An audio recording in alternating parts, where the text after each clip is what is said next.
Hello everyone, this is second part of current legal general knowledge for Delhi Judicial Services as well as for MP Civil Judge examination. And this video also includes and useful for those who are looking for recent judgments of Supreme Court and different high courts, important judgments. So let's begin. Recently, Honorable Supreme Court has held that the governor of the state, when he is acting as a chancellor of any university, he must act independently. That means whenever governor has to take any decision, he must act upon the aid and advice made by the government of the state. He cannot take in that case any decision which is taken by he himself. He cannot use his discretion when he is acting as a governor of a state. But whenever he is a chancellor, he must act independently without being influenced of or by any intervention of any authority or any intervention of the state government. So see this paragraph. Notification was made reappointing respondent number 4. Any person was there who was respondent number 4 in this case, and he was reappointed as vice chancellor, and it was issued, the notification was issued, but it was found out that the decision was made in the under the influence of state government. So same was vitiated, just because this is the rule that whenever the governor has to take decision as a chancellor, he must do it independently. So same is the judgment.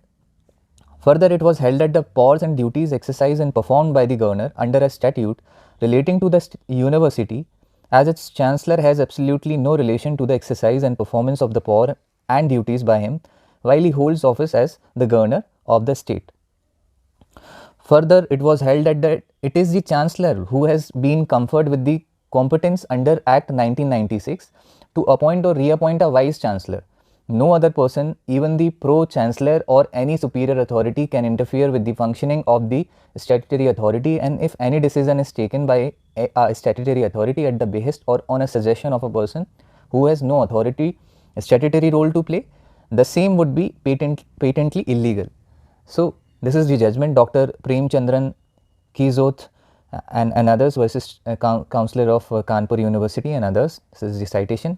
So this is the in general the decision was that the governor, whenever acting as a chancellor of university, he must take decisions, whatever decisions he is making, whether appointment and all, it must be taken by him as using his discretion independently without being influenced by any outer authority, even by the state government.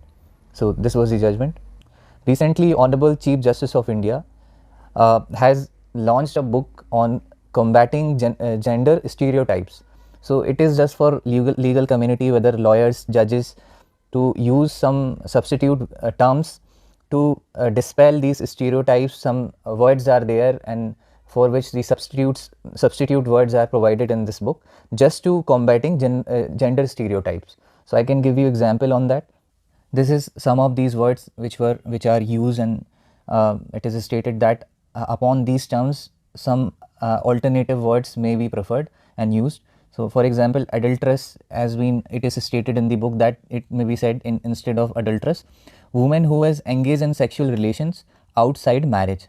So instead of using adulteress, the legal community must use this phrase, woman who has engaged in sexual relations outside marriage. Affair has been used, relationship outside of marriage. Bastard is used, non-marital child or a child whose parents were not married. So these are the examples, and just to combat these stereotypes.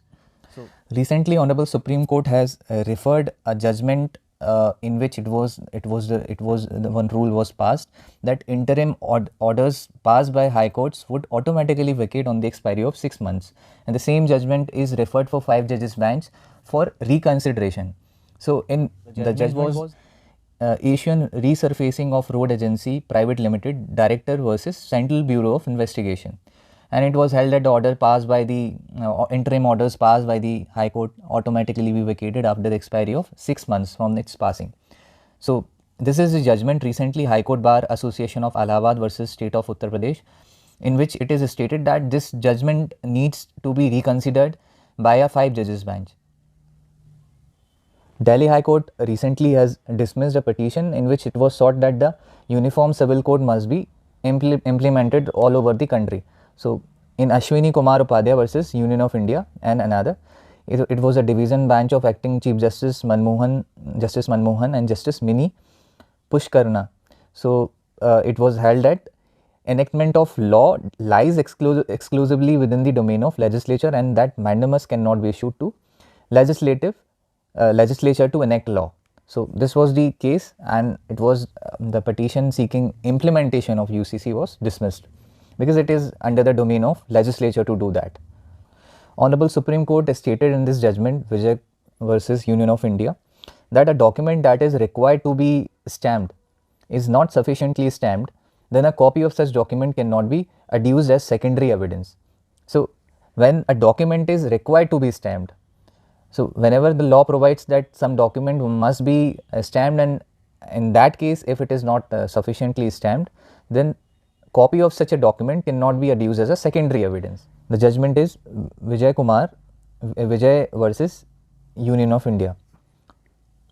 Recently, Supreme Court of India held that the High Courts and Session Courts can grant transit anticipatory bail even when FIR is registered in another state.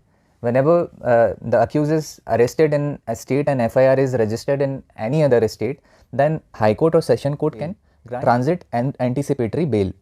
So Priya Indoria versus State of Karnataka 2020-23, this is the judgment in which it was held.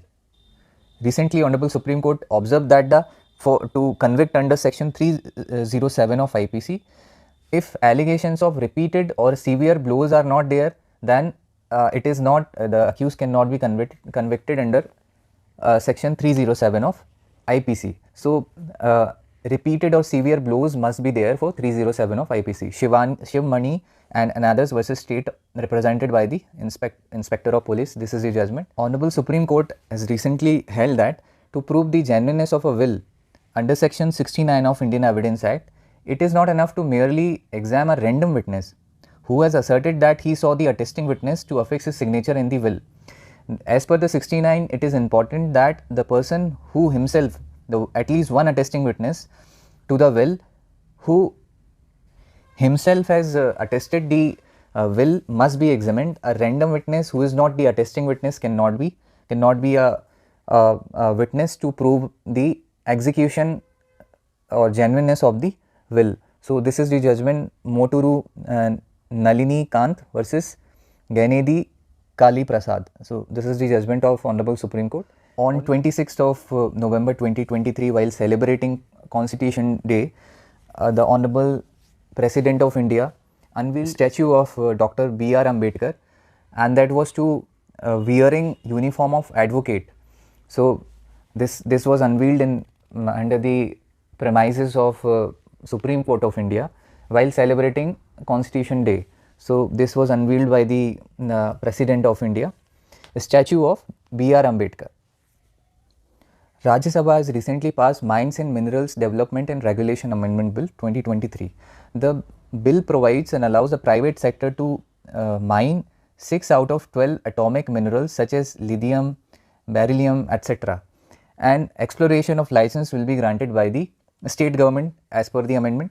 A single exploration license in an area of 1000 square kilometers, this is the exploration license, single exploration license, and exploration for that the state government must conduct an auction for mining lease within 6 months of the submission of the report by the exploration licensee.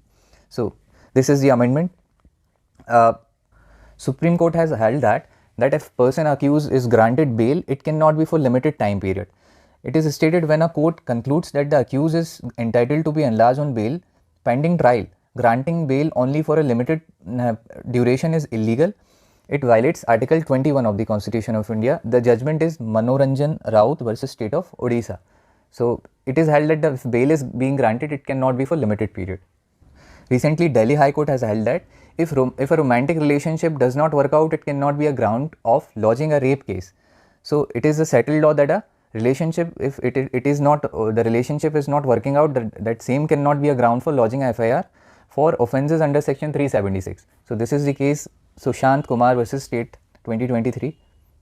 Recently in Nanhe versus State of UP, the Supreme Court has held that a person guilty of murder, even when he mistakenly kills another person, doctrine of transfer of malice applies there. When the intention or knowledge was clear that the person who killed another was intending to murder that person, kill that person, the charges of murder can be filed even when the person killing someone was thinking of someone else while he was killing that person. So even it turns out that the person accused killed another person instead of whom he was intending to kill, then in that case too he would be liable for the same liability had he killed the person whom he was intending to kill. So this is the doctrine of transfer of malice. It is provided under section 301 of IPC. So same is applied in this case. Nanne versus State of UP. Recently, in State of Punjab versus Principal Secretary to the Governor of Punjab 2023, it is held by the Honorable Supreme Court that if a governor decides to withhold assent to a bill, then he has to return the bill to the legislature for reconsideration. It is stated that Article 200 of the Constitution does not expressly state what should be the next course of action after governor withholds assent for a bill. So it is stated that when it is not provided that what should be done after the withholding once the governor withholds the bill.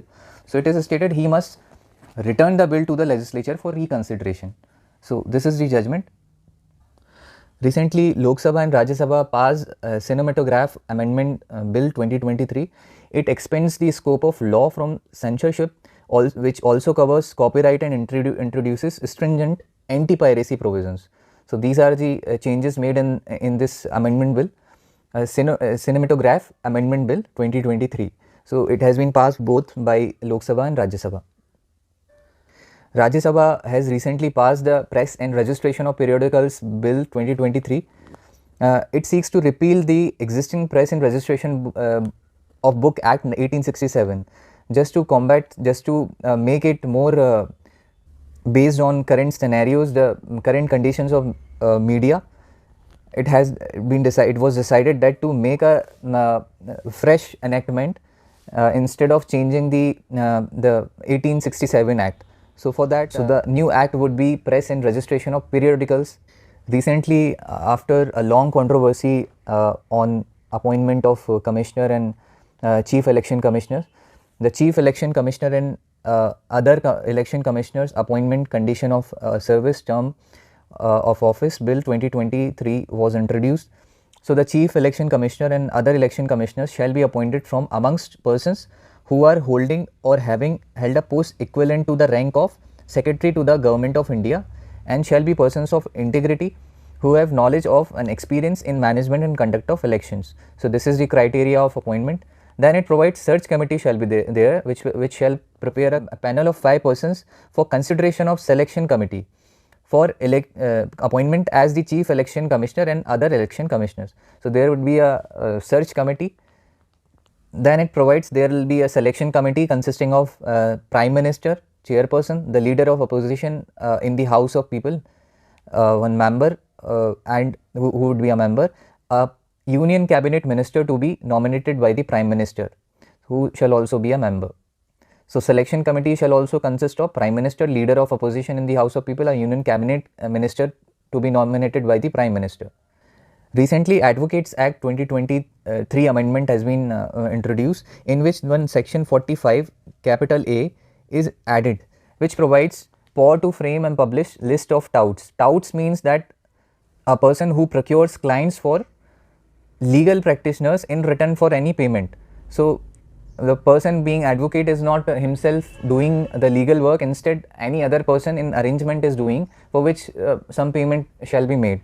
So this is tout, and it is now stated in section 45 capital A that every High Court and district judge can frame and publish list of touts. So it is new provision 45 capital A which provides for touts.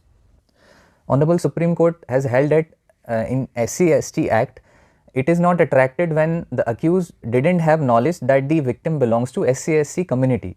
So Supreme Court observed that the provisions of SC Act cannot be attracted, allegations cannot be found true if the person if he committed any offence under IPC and he did not know that the person who is the victim he belongs to SC community. So Sashikant Sharma versus state of UP, it is the judgment in which the same was held. Recently in Bani D'Souza versus Melvin D'Souza, the Supreme Court has held that the appeals cannot be dismissed on merits. If the appellant fails to appear, they can be dismissed only for non-prosecution. As per the CPC, there is also express provision that when the appeal is called for hearing and the same is the person who filed it is not appearing, there is a non-appearance on the part of the appellant. That the same cannot be decided on merits. It will be dismissed only for non-prosecution. So this is the judgment. Recently, Central Consumer Protection Authority has issued guidelines for prevention and regulation of dark patterns. So Central Consumer Protection Authority, in exercising power under Section 18 of Consumer Protection Act 2019, they have issued guidelines to provide for prevention and regulation of dark patterns. Now, dark pattern means practices or deceptive design pattern using user interface or user experience interactions on any platform that is designed to mislead or trick users to do something they originally did not intend or want to do, by subverting or impairing the consumer autonomy, decision making or choice, amounting to misleading the advertisement, unfair trade practice, or violation of consumer rights. So this is the dark pattern prevalent there, which ultimately misleads the consumer and affects their choices. So to combat that, that regulation has been passed by the Central Consumer Protection Authority. So I hope you liked the video and it was useful for you. If you liked it, please subscribe the channel. Thank you so much for watching.